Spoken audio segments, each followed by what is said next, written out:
In my previous life, my brother took his sugar baby to see a meteor shower because she said she wanted to. He drove to the countryside with all his bodyguards to create a perfect stargazing night for her. Unfortunately, business rivals whom my brother had bankrupted saw this opportunity and broke into our estate seeking revenge. My mother fought desperately to protect me, suffering severe injuries that left her fighting for her life. I called my brother repeatedly, begging him to return quickly and help us. He finally had to come back with his security team. The intruders were captured, but then terrible news came from the countryside. His sugar baby had left a suicide note, her fate unknown. In her letter, she accused me of deliberately drawing my brother away, causing her to be tortured by his enemies before she took her own life. My brother coldly burned her letter and told me not to worry about it. Afterward, my brother was blamed for what happened, and my father promised to put me in charge of the company. However, after the celebration dinner ended, my brother brutally murdered me in my bedroom. His face showed no emotion as he coldly said, "Someone as treacherous as you should have died long ago. You should have been the one to die, and the family inheritance should have been mine." I died with my eyes wide open in disbelief, and when I opened them again, I could hear our enemies breaking down the front door of our mansion. The thunderous crash of the heavy iron gates being forced open at our estate jolted me back to reality from my near-death experience. I grabbed my panic-stricken mother, who was about to rush out to see what was happening, and pulled her into my bedroom. After locking the door, I gasped for breath and urged Mom to help me push the heavy oak wardrobe against the door. "Mia, what are you doing? We have security guards. What are you afraid of?" My mother, Marianne, looked at me in confusion, though she couldn't hide the terror in her eyes.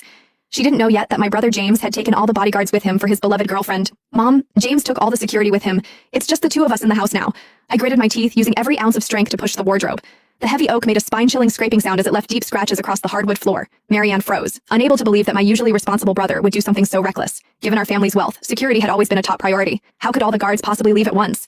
But seeing my pale face, she had no choice but to believe me. "Quick, call your brother and tell him to come back immediately," Marianne urged, her voice shaking. I remained silent, eyes fixed on the door barely blocked by the wardrobe. With trembling fingers, I dialed 911, briefly explaining our situation and address. I couldn't trust James to be our first line of rescue, especially since in my previous life, he had returned too late, causing my mother to miss the critical treatment window and die. After hanging up, my heart sank. Recent heavy snowfall had blocked the roads, and our hillside estate was quite a distance from the nearest police station. I dreaded to imagine what might happen before the police arrived. Bang! A violent crash shook the door. I instinctively pressed my body against the wardrobe as fear rushed through me. Just then, Marianne's call to James connected. "James, come home quickly. There are intruders in the house." Marianne's voice broke with tears. James's impatient voice came through the speaker. "Come on, Mom, stop making things up. I'm still waiting for the meteor shower with Michelle. I'll be back tomorrow." "I'm not lying. There really are intruders. Come back quickly, or you'll be collecting our bodies," Marianne practically screamed. James's tone grew even colder. "I know you don't like Michelle, but there's no need to make up such stories to scare me. And tell Mia Cooper that she should stop playing these little games. I won't fall for it again." Hearing these words, my heart completely sank.